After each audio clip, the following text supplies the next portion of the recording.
Your one click on the subscribe button makes a huge difference. Thank you for your kind support. In Until Dawn, one of the most chilling rules governing the character's nightmare is that someone always has to die for others to escape. This brutal requirement is explicitly stated by a mysterious figure they encounter around the middle of the film who explains, "Someone always has to die. Poor you can leave, but one has to die." This rule becomes central to the character's moral dilemmas and the film's exploration of sacrifice. As we learn later from Dr. Alan Hill, this requirement is deliberately built into his twisted experiment. Hill has created an environment where trauma manifests as terror, using Clover Valley's tragic history combined with the personal traumas of people like Clover to generate nightmarish scenarios.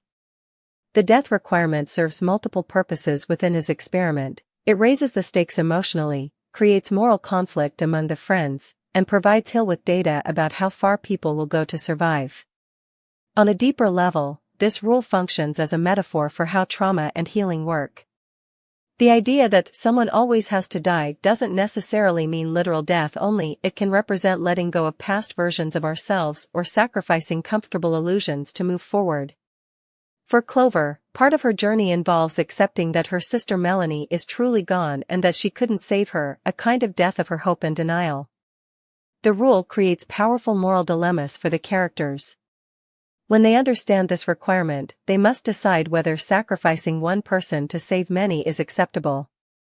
This leads to powerful moments of selflessness, such as when Nina and Abe decide to sacrifice themselves so others might survive. These choices reveal character and create tension as the friends debate what they're willing to do to escape.